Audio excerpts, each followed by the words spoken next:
Wherever you go, whatever you do, throw a little at it. Omax, Vest and Briefs.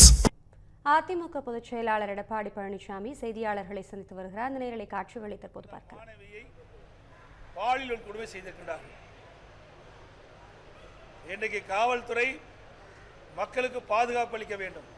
அதுக்கு மாறாக இப்படிப்பட்ட பாலியல் கொடுமை ஈடுபடுவது மிக மிக கொடூரமான செயல். இந்த ஆட்சியில் பெண்களுக்கு பாதுகாப்பு இல்லை என்பது தெல்ல தெளிவாக தெரிகின்றது. இதேபோல் திருவண்ணாமலையிலும் இப்படிப்பட்ட ஒரு நிகழ்வுகள் காவல்துறை காவலர்களால் ஏற்பட்ட சம்பவம் மறைவதற்கு முன்பாகவே இப்படிப்பட்ட சம்பவம் விழுப்புரத்தில் ஏற்பட்டிருக்கின்றது. தமிழகத்தில் காவல்துறை ஒன்று இருக்கின்றதா, அப்படி அது இருந்தாலும் மக்களுக்கு பாதுகாப்பு கொடுக்கின்றதா என்ற நிலைதான் இன்றைய தினம் இந்த ஆட்சியிலே பார்க்கப்படுகிறது.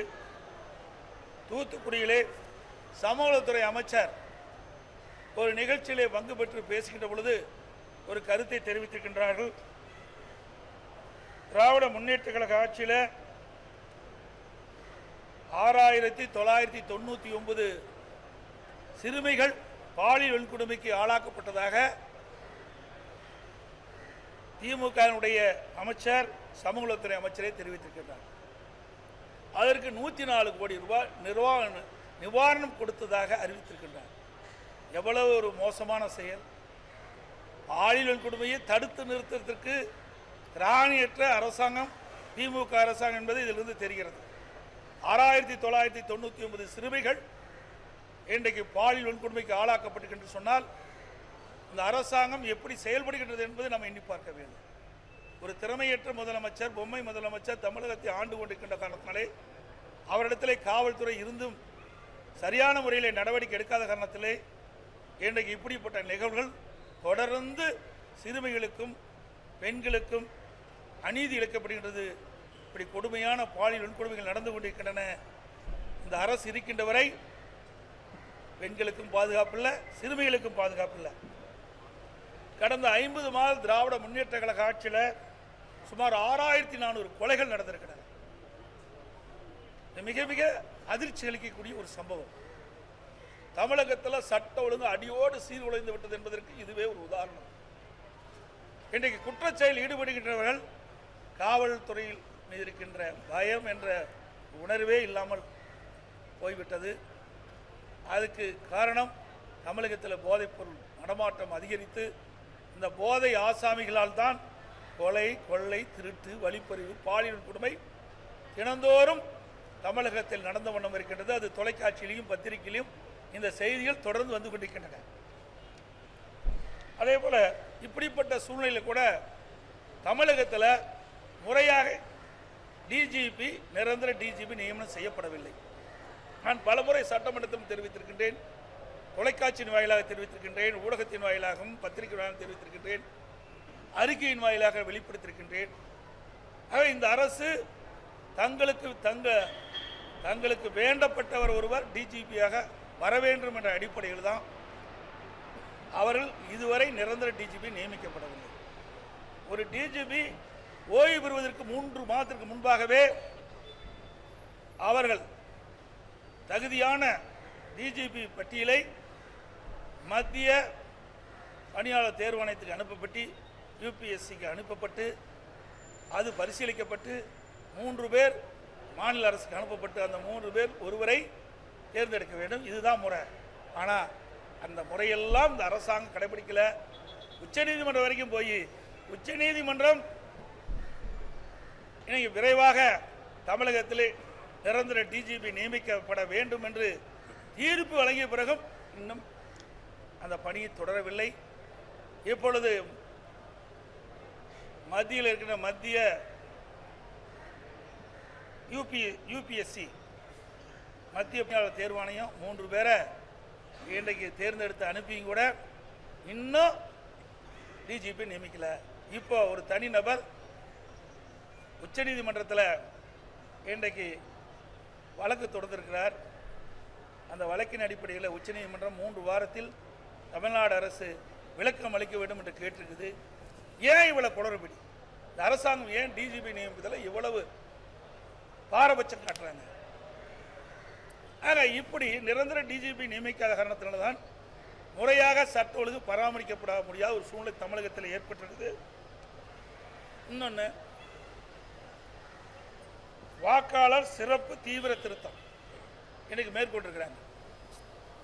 தேர்தல் ஆணையம் அறிவிச்சிருக்குது, எஸ்ஐஆர் அறிவிச்சிருக்குது. சுமார் 21 ஆண்டு காலம் இந்த பணியை மேற்கொள்ளார். இதற்கு முன்பு 8 முறை இந்த சிறப்பு தீவிர திருத்த வாக்காளர் பட்டியல் பணி நடந்திருக்குது. இன்றைக்கு ஒவ்வொரு சட்டமன்ற தொகுதியிலையும் பல்லாயிரக்கணக்கான வாக்காளர்கள் இறந்தவர்கள் இருக்கிற இடம்பெற்றிருக்கிறார். தொடர்ந்து ஒவ்வொரு தேர்தலையும் அவர்கள் அந்த வாக்காளர் பட்டியலில் இடம்பெற்றே இருக்கிறாங்க. அதே போல் நகரத்தில் குடியிருக்கின்றவர்கள் வீடு மாறி போயிடுறாங்க, அல்லது வெளி மாநிலத்துக்கு போயிடுறாங்க, வெளிநாட்டுக்கு போயிடுறாங்க. அவருடைய பெயரும் தொடர்ந்து பல ஆண்டுகளாக வாக்காளர் பட்டியல் இடம்பெற்றே இருக்குது. இப்படி முறைகேடாக இருக்கின்ற இந்த வாக்காளர்கள் எல்லாம் விடுவிக்கப்பட்டு தகுதியான வாக்காளர்களை வாக்காளர் பட்டியலில் இடம்பெற வேண்டும் என்ற அடிப்படையில் தான் எஸ்ஐஆர் பணி முக்கியம், எஸ்ஐஆர் முக்கியம். அதற்காக தேர்தல் ஆணையம் அறிவிச்சிருக்குது. அதை எதுக்குறாங்க திராவிட முன்னேற்றம். எஸ்ஐஆர் என்றாலே அலறாங்க, என்னன்னே தெரியல. சார் என்று அலறாங்க. இப்போ எஸ்ஐஆர் என்ற கேட்டாலும் பதறாங்க.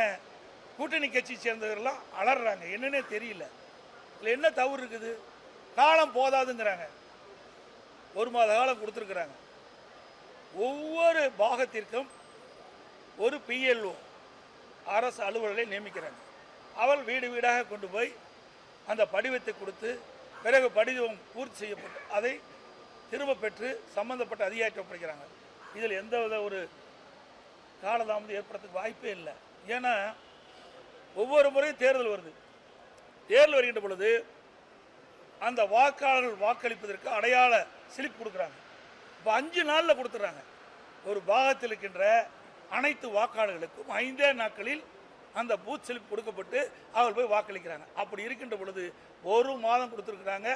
ஒரு பாகத்திற்கு சுமார் 1200 வாக்குகள் என்று வைத்துக் கொண்டார் கூட சுமார் 300 வீடு தான் இருக்கும். அதுக்கு மேலே இருப்பதற்கு வாய்ப்பே இல்லை. அப்படி 300 வீடு இருக்கின்ற பொழுது ஒரு நாளைக்கு 50 வீடுனா கூட 6 நாள், கூடுதல் 2 நாள் எடுத்துக்கிட்டால் 8 நாளில் இந்த படிவத்தை அனைத்து வீடுகளிலும் கொடுத்துடலாம். அப்படி வீட்டில் இல்லாத போது மீண்டும் ஒரு 2-3 நாள் கழித்து மீண்டும் அந்த சம்பந்தப்பட்ட பிஎல்ஓ அவர்கள் எந்தெந்த வீட்டில் கொடுக்கலையோ அந்த வீட்டில் கொண்டு கொடுக்கலாம். அதை வாங்குறதுக்கு போதுமான கால அவகாசம் இருக்குது. ஆனால் திமுகவும் அதேமாதிரி கூட்டணி திமுக கூட்டணியில் அங்கம் வைக்கின்ற கட்சிகளும் எதிர்க்கின்ற நோக்கம் இதில் இறந்தவர் பட்டியலில் இறந்தவரெல்லாம் அந்த வாக்காளர் பட்டியலிருந்து நீக்கக்கூடாது. அதே போல் அந்த பாகத்தில் குடி பல ஆண்டுகளாக இல்லாத வேறு இடத்துக்கு போயிருந்தாலும் அவர்களும் இடம்பெற்றிருந்தால் திருட்டு ஓட்டு போடுறதுக்கு வசதி.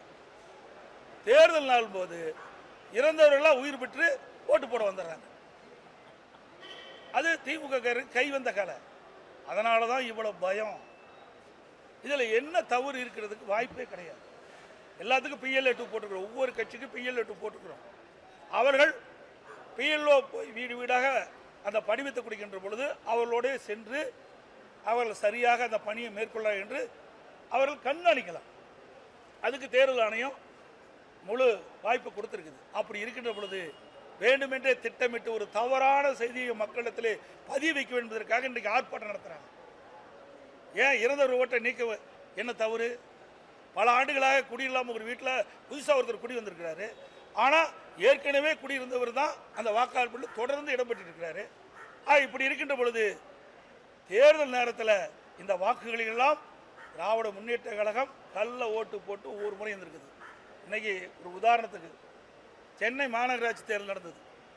அப்பொழுது திருட்டோட்டு போட முயன்ற திராவிட முன்னேற்ற கழகத்தை சேர்ந்த ஒருத்தரை கையும் களமாக பிடிச்சு எங்களுடைய கழக அமைப்பு செயலாளர் மரியாதைக்குரிய ஜெயக்குமார் அவர்கள் ஒப்படைச்சார் காவல்துறையிட்ட.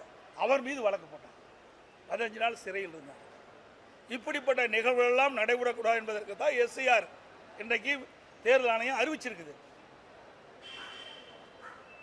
இதையெல்லாம் வேண்டுமென்றே திட்டமிட்டு மக்களிடத்தில் ஒரு அச்ச உணர்வை ஏற்படுத்தி அவர் வாக்குகள் பறிபோகும் என்று ஒரு தவறான செய்தியை வெளிப்படுத்திட்டு இருக்கிறாங்க. ஏன் அவர்களுக்கு PLO2 இருக்கிறாங்க, கூட்டணி கட்சிக்காரருக்கு PLO2 இருக்கிறாங்க. இன்னைக்கு பல கட்சி ஒன்றாக இணைந்தான்னு நீங்கள் சொல்கிறீங்க. எல்லாத்துக்கும் ஒவ்வொருத்துக்கும் ஒவ்வொரு பூத்துக்கும் ஒவ்வொரு பாகத்திற்கும் ஒரு PLO2 கட்சி ஒரு 5-6 கட்சி கூட்டணி இருக்குது. 5-6 பேரும் PLO2 பெற்றிருப்பாங்க. 5-6 பேரும் போங்க. அதில் தவறு இருந்தால் அந்த தவறு சுட்டி காட்டுங்க, அவர்கள் அதை சரி செய்வாங்க. இதில் எந்தவித தவறு செய்வதற்கு வாய்ப்பே கிடையாது. ஆனால் வேண்டுமென்றே திட்டமிட்டு மக்களை குழப்பி ஒரு தவறான செய்தியை மக்களிடத்தில் பரப்பி வருவாங்க. இது ஏற்றுக்கொள்ள முடியாது. அனைத்து இந்திய அண்ணா திராவிட முன்னேற்ற கழகத்தை பொறுத்த வரைக்கும் ஒரு தகுதியான வாக்காளர் பட்டியல் இடம்பெற வேண்டும். தகுதியானவர்கள் தேர்தல் நேரத்தில் வாக்களிக்க வேண்டும் என்பதுதான் எங்களுடைய நிலைப்பாடு.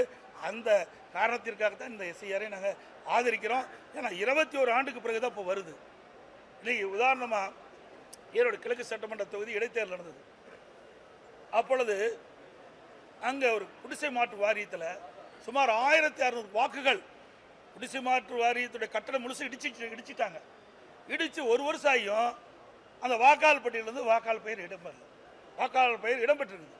உடனே நாங்கள் மாவட்ட ஆட்சியர் போய் நாங்கள் முறையாக சம்பந்தப்பட்ட படிவத்தின் மூலமாக இதை கொடுத்து இங்கே குடிசை மாற்று வாரியத்திற்கு வீடெல்லாம் இடிக்கப்பட்டு விட்டது, அந்த வாக்காளர்கள் நீக்கப்பட வேண்டும் என்று கோரிக்கை வச்சேன். எந்தவித நடவடிக்கை எடுக்கல. இன்ன வரைக்கும் வாக்காளர் பட்டியல் இருக்குது. இன்று வரை குடிசை மாற்று வாரியத்தில் ஈரோட்டில் கிழக்கு சட்டமன்ற தொகுதியில் குடிசை மாற்று வாரியம் அந்த வீட்டை முழுமையாக இடிக்கப்பட்டு விட்டது.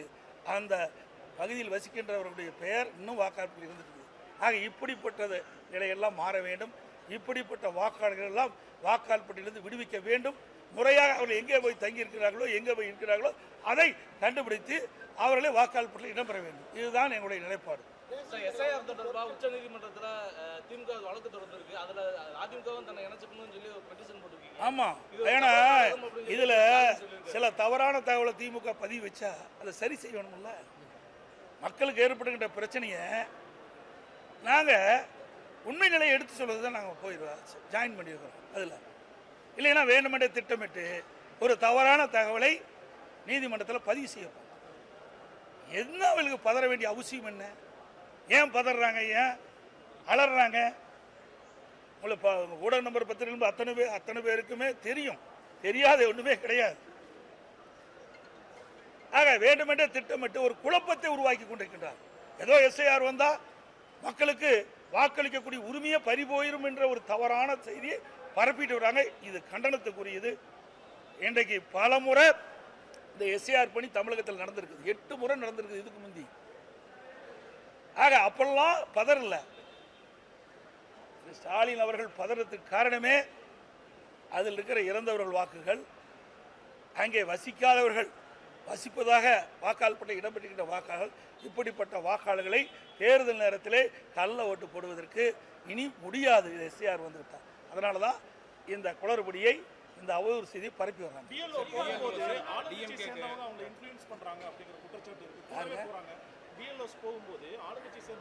ஆமாம்மா, நிறைய போயிட்டு இருக்கிறாங்க. சில இடத்துல படிவத்தை அப்படியே ஒட்டுமொத்தமாக வாங்கிக்கிறாங்க. அதை நாங்கள் அதுதான் நாளைக்கு நீதிமன்றம் வரும்போது அதையெல்லாம் நாங்கள் கருத்து தெரிவிப்போம். ஆக PLOவுடைய பணி அந்த ஒவ்வொரு வாக்காளருக்கும் அவர்கள் தான் அந்த வாக்காளர் படிவத்தை கொடுக்க வேண்டும். அதே போல் பூர்த்தி செஞ்ச பிறகு அந்த PLO தான் அதை பெற வேண்டும். இல்லாவிட்டால் இது உண்மையாக ஒரு வாக்காளர் பட்டியல் தயாரிக்க முடியாது. வேண்டுமென்றே திட்டமிட்டு இன்றைக்கு வேறு கட்சிக்கு வாக்களிக்கக்கூடியவர்களை திமுகவுக்கு வாக்களிக்கிறவர்களே சரியாக செஞ்சுருவாங்க. வேறு கட்சிக்கு வாக்களிக்கக்கூடிய வாக்காளர் இருந்தால் அந்த படிவத்தை இவர்கள் வாங்கி அங்கே தலைமையில் கொடுக்க மாட்டாங்க, சம்மந்தப்பட்ட அதிகாரி கொடுக்க மாட்டாங்க, வாக்காளர் பட்டியல் இடம்பெறாத போயிடும். இது தவறு. எல்லா கட்சிக்கும் பொதுவானதான் நான் பேசுகிறேன். எங்கள் கட்சிக்கு மட்டும் ஆதரவாக பேசலை. உண்மையான வாக்காளர் பட்டியல் தயார் பண்ணணும். ஆகவே PLO ஒவ்வொரு பாகத்திற்கும் ஒரு PLO நியமிக்கிட்டிருக்காங்க. அவர்கள்தான் அந்த வாக்காளரை சந்தித்து அந்த தேர்தல் ஆணையம் கொடுக்கப்பட்ட அந்த படிவத்தை இந்த வாக்காளருக்கு கொடுக்கணும். அதில் பூர்த்தி செஞ்ச பிறகு அந்த வாக்காளர் பட்டியல் அவர்கள்தான் பெற்று சம்பந்தப்பட்ட அதிகாரி ஒப்படைக்க வேண்டும். விடுவிக்கிறதுல ரொம்ப காலதாமதப்படுத்தி வர்றதாகவும் களத்தில் மக்கள் நல பணிகள் செய்யறதுல கொஞ்சம் இழுபறி நிலை நீடிப்பதாகவும் ஒரு குற்றச்சாட்டு வந்து எப்படி பார்க்குறது? அதாவது அவர்கள் எப்பொழுதுமே வருடம் குறிப்பிட்ட காலத்தில் சட்டமன்ற தொகுதி மேம்பாட்டு நிதி விடுவிக்கிறதுல இந்த ஆண்டு சட்டமன்றத்தில் முதலமைச்சர் அறிவித்தார். இனி ஜிஎஸ்டி வந்து இந்த சட்டமன்ற மேம்பாட்டு நிதியில் ஜிஎஸ்டி பிடிச்சிப்பாங்க, 18% பிடிப்பாங்க. அதை வந்து இனி அரசாங்கமே வழங்குன்னு சொன்னாங்க. இது வரைக்கும் இந்த ஜிஎஸ்டி விடுவிக்கல. நான் 2 நாளைக்கு முந்தைய ட்விட்டரில் நான் கொடுத்துருக்குறேன். உடனடியாக இந்த அரசு அறிவித்தவாறு இந்த சட்டமன்ற தொகுதி மேம்பாட்டு நிதிக்கு ஜிஎஸ்டி விடுவிக்க வேண்டும் என்று கொடுத்துருக்கிறேன். இன்னும் அதுக்கு முறையாக பதில் வரல. அதிமுக குடும்பாட்சி இருக்கு, உங்களுடைய மகன் மருமகனுடைய தலையீடுகள் இருக்கு அப்படின்னு சொல்லி செங்கோட்டையன் குற்றம் சாட்டியிருக்கு. ஒரு நாளாவது நீங்கள் பார்த்துருக்கீங்களா கோவையில்? ஒரு நாளாவது நீங்கள் பார்த்துருக்கீங்களா? இது வரைக்கும் யாராவது சொல்லியிருக்காங்களா? இங்கிருந்து பிரிஞ்சு பல பேர், அதாவது இங்கிருந்து நீக்கப்பட்டவர் போயிருக்கிறாங்க. அப்படி ஏதாவது குற்றச்சாட்டு சொல்லியிருக்காங்களா? அவருக்கு வேறு குற்றச்சாட்டு கண்டுபிடிக்க முடியல, இந்த குற்றச்சாட்டை சொல்லியிருக்காங்க. சிறுபான்மை மக்களின் பாதுகாவலர்கள் அப்படின்னு சொல்லி எடப்பாடி பழனிசாமினாலே காலும் காரும் தான் ஞாபகத்துக்கு வருதுன்னு சொல்லி ஒரு விமர்சனம் பண்ணியிருக்காரு. யாரு? உதயநிதி ஸ்டாலின் எடப்பாடி பழனிசாமினாலே காரும் காலும் தான் ஞாபகத்துக்கு வருது அப்படின்னு. எனக்கு அது புரியலையே. அதாங்க வேணுமென்றே திட்டமிட்டு இப்படி செய்தி சொல்றது, வேற எந்த செய்தியும் கிடைக்கல. ஒரு அரசியல்வாதி முறையா அரசியல் சம்மந்தப்பட்ட பேசினா பரவாயில்ல, அதை விட்டுட்டு சம்மந்தமில்லாத பேசுறதுலாம் சிறுபிள்ளைத்தனம். நல்லா புரியுதுங்களா? ஒரு முதிர்ந்த அரசியல்வாதி மக்களுடைய பிரச்சனை என்ன இருக்குன்னு தான் பார்க்கணும். அதைத்தான் நாங்கள் பார்த்துட்டு இருக்கோம். அதிமுக அதைத்தான் பார்க்குது. இப்போ கூட என்ன திராவிட முன்னேற்ற கழக தலைவரும் சரி, உதயநிதி ஸ்டாலின் சொல்கிறாங்க, எங்கள் ஆட்சி மீது ஏதாவது குறை சொல்ல முடிஞ்சுதா? சொல்லுங்க பார்க்கலாம். இது வரைக்கும் பல பேட்டியில் கொடுத்துருக்குறாங்க. அதிமுக ஆட்சியில் இன்னும் குறைன்னு சொல்கிறாங்களா? சொல்லவே முடியாது. பாரதிய ஜனதாவோட எடப்பாடி பழனிசாமி கூட்டு வைத்து விட்டார். பாரதிய ஜனதாவோட அதிமுக அடிமையாகிவிட்டது. பாரதிய ஜனதா அளவுக்கான டெல்லியிலே இருக்கு. இப்படித்தான் சொல்ல முடியும். தெளிவாக எங்களுடைய கூட்டணியில் முடிவு எடுத்து அறிவிக்கப்பட்டு விட்டது. அதிமுகவும் பாரதிய ஜனதாவும் கூட்டணி பேச்சுவார்த்தை முடித்த பிறகு இன்றைக்கு இந்த செய்தியாளர் சந்திப்பில் மாண்புமிகு உள்துறை அமைச்சர் தெளிவுபடுத்தினார். அமித்ஷா அவர்கள் தெளிவுபடுத்தினார். அதில் பாரதிய ஜனதா அதிமுக கூட்டணி அமைச்சிருக்கு. இந்த கூட்டணிக்கு அதிமுக தான் தலைமை தாங்கும். தெளிவாக நீங்கள் பேட்டியில் போடுங்க, அடிக்கடி மாற்றி மாற்றி போடாதீங்க. அனைத்து இந்திய அண்ணா திராவிட முன்னேற்ற கழகம் தான் எங்கள் கூட்டணிக்கு தலைமை தாங்கும். அனைத்து இந்திய அண்ணா திராவிட முன்னேற்ற கழகம் தான் ஆட்சி அமைக்கும். எங்களுடைய கூட்டணியுடைய முதல் வேட்பாளர் இபிஎஸ். தெளிவாக உங்கள் கூட்டத்தில் வந்திருக்குது, எல்லா பத்திரிகையிலும் வந்துருக்குது. ஆனால் வேண்டுமென்றே திட்டமிட்டு ஏதாவது ஒரு காரணத்தை காட்டி தவறான செய்தி வெளியிட்டிருக்கிறீங்க. இது சரியல்ல. அதிமுக தான் ஆட்சி அமைக்கிட்டாங்க. அப்புறம் ஏன் ஸ்டாலின் போய் பாரதிய ஜனதாவை குறை சொல்லிட்டு இருக்காங்க? இங்கே ஆட்சி அமைக்கிறது எங்கள் கூட்டணியில் அதிமுக. முதலமைச்சர் வேட்பாளர் அதிமுக கட்சி சேர்ந்தது. அப்படிங்கிற எங்களை பற்றி விமர்சனம் செய்ய முடியாது. இருந்தால் தானே செய்யறதுக்கு. அவ்வளவு இந்த 4.5 ஆண்டு காலத்தில் திராவிட முன்னேற்ற கழக ஆட்சியில் மக்களுடைய பிரச்சனை தீர்க்கல. மக்கள் கொதிச்சு போயிருக்கிறாங்க. விவசாயிகளாகட்டும், வியாபாரிகளாகட்டும், தொழிலாளர்களாகட்டும், அரசு ஊழியர்களாகட்டும், யாருக்காவது நன்மை செஞ்சிருக்கீங்களா? ஒன்றுமே கிடையாது. அத்தனை மக்களுமே இந்த ஆட்சியை அப்புறப்படுத்த வேண்டும், அகற்ற வேண்டும். மக்களோட ஆட்சி தமிழகத்திலே நடந்து கொண்டிருக்கிறது, அகற்ற வேண்டும் என்ற கொந்தளிப்போடு தான் இன்னைக்கு பார்த்துக்கிட்டு இருக்கிறாங்க. அதிமுக ஆட்சியில் கொண்டு வரப்பட்ட திட்டம், நிறைவேற்றப்பட்ட திட்டத்தை ரிப்பன் கட்டி திறந்து வைக்கிறார். உங்கள் மேம்பாலம் இருக்குது. யாருடைய ஆட்சியில் கொண்டு வந்தோம்? நல்லா உங்களுக்கு அத்தனை பேர் இங்கே இருக்கிற நண்பர், அத்தனை ஊடக நம்பர் இருக்குது, பத்திரிகை நம்பர் இருக்கீங்க. நான் அடிக்கல் நாட்டும் போது எல்லாமே வந்தீங்க, எல்லாம் படம் பிடிச்சி காட்டினீங்க. ஒரு 55% பணி முடிவுபட்டு விட்டது. ஒரு திட்டத்தை ஆரம்பிக்கின்ற பொழுது முதற்கட்ட பணின்னு இருக்குது. அது நிலம் எடுக்கணும். அந்த சாலை அமைக்கின்ற இடத்துல அங்கே இருக்கிற கேபிள் லைன்லாம் மாற்றி எடுக்கணும், குடிநீர் குழாய்கள்லாம் மாற்றி அமைக்க வேணும், அங்கே இருக்கின்ற மின் கம்பங்கள்லாம் மாற்றி அமைக்க வேண்டும். முதல் கட்ட பணியே கிட்டத்தட்ட பார்த்தீங்கன்னா 2 வருஷம் 3 வருஷம் ஆயிரும். சில பேர் நீதிமன்றத்துக்கு போனால் இன்னும் பல ஆண்டு ஆயிரும். அப்படி இருந்தும் கூட வேகமாக துரிதமாக 2 ஆண்டில் அந்த பணியை எடுத்துட்டு 3 ஆண்டுகள் அந்த பணி நடந்துகிட்டு இருந்தது. ஆட்சிக்கு அந்த கிடப்பிலே போட்டாங்க. 2 வருஷம் பணியே செய்யல. உங்களுக்கு அத்தனை ஊடக நம்பர் பத்திரிகை இங்கே இருக்கிறவங்களுக்கு எல்லாம் தெரியும். இப்போ வேகமாக செஞ்சு இவர்கள் கொண்டு வந்து நிறைவேற்றப்பட்டாங்க. எவ்வளோ பச்சை பொய்! இங்கே கோவை மாநகரத்தில் பல பாலங்கள் அடிக்கல் நாட்டப்பட்டு நிறைவேற்றப்பட்டது. அதிமுக ஆட்சியில் சில பாலங்கள் பணி முடியாது இருந்தது. ஆட்சி மாற்றம் வந்த பிறகு இவர்கள் அந்த பணி செய்கிறாங்க. எங்கள் ஆட்சியை தொடர்ந்து தான் நாங்கள் அந்த பணியை விரைவாக நிறைவேற்றி திறந்திருப்போம், பாலத்தை திறந்திருப்போம். அது மட்டும் இல்லை, இன்றைய தினம் முதலமைச்சர் அவர்கள் பல திட்டத்தை அறிவிக்கிறார். நிதியே ஒதுக்கல. நிதியே ஒதுக்காம பல திட்டத்துக்கு அடிக்கல் நாட்டிட்டு இருக்கிறாங்க. இப்படி ஒரு வேடிக்கையான அரசு எங்கேயுமே இல்லை, தமிழகத்தில் மட்டும், இந்தியாவில் எங்கேயுமே கிடையாது. அதிமுகவில் வந்து அனைவரும் ஒருங்கிணைக்க பாஜக தான் தன்னை வந்து சொல்லிச்சு அப்படின்னு செங்கோட்டையன் சொல்லியிருந்தார். சார் அதெல்லாம் விட்டுருங்க, அதெல்லாம் முடிஞ்சு போனது பாஜக சார். அது முடிஞ்சு போனது, அதை பற்றி ஏன் பேசுறீங்க? எங்கள் கட்சியில் அவர் இல்லை, அதை பற்றி பேச வேண்டிய அவசியம் இல்லை.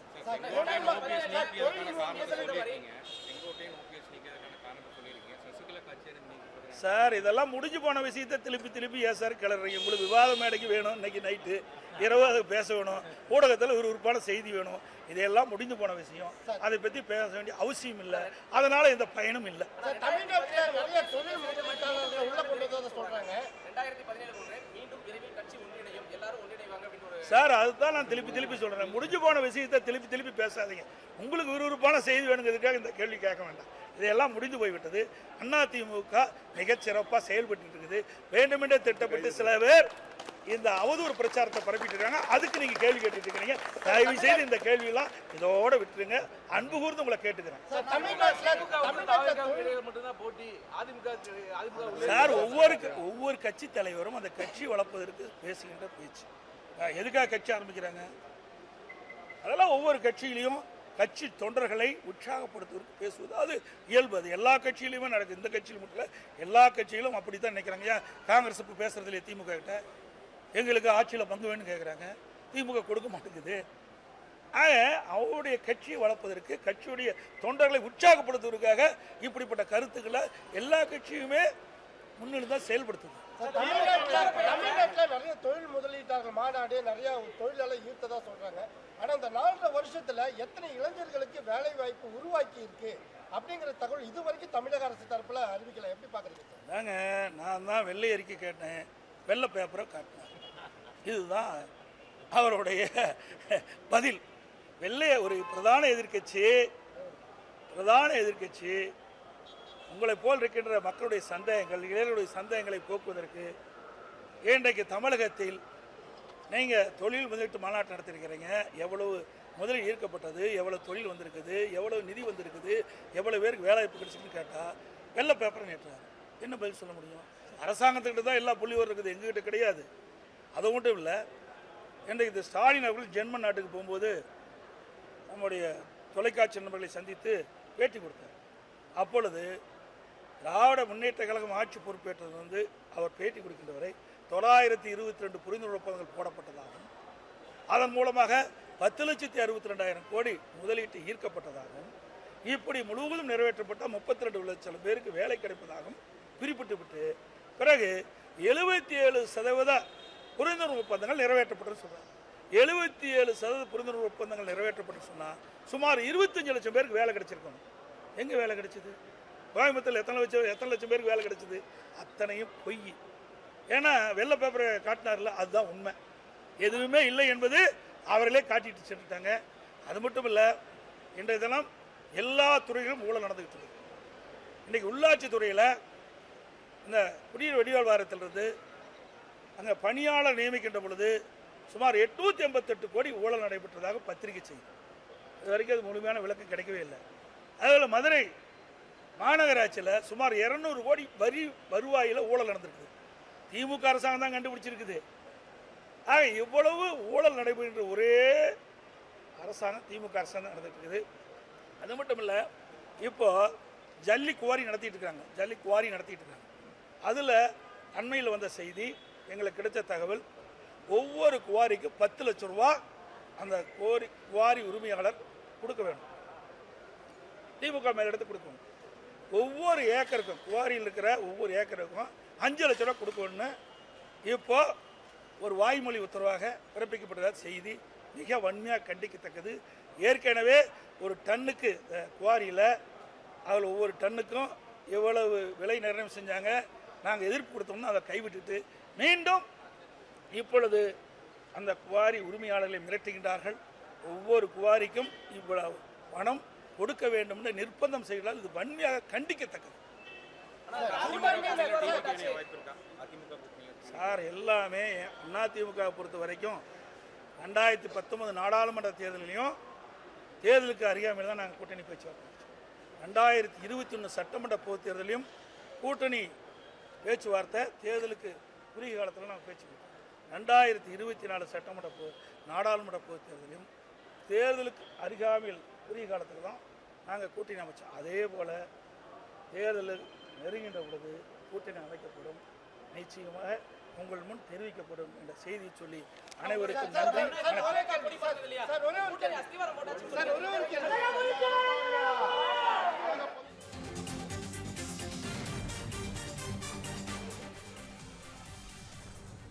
அதிமுகவில் குடும்ப ஆட்சி என யாராவது சொல்லி இருக்கிறார்களா என எதிர்க்கட்சித் தலைவர் எடப்பாடி பழனிசாமி செய்தியாளர்களை சந்தித்த போது உரையாற்றினார். அந்த காட்சிகளை பார்த்தோம். Wherever you go, whatever you do, throw a little at it. Omax, Vest and Briefs.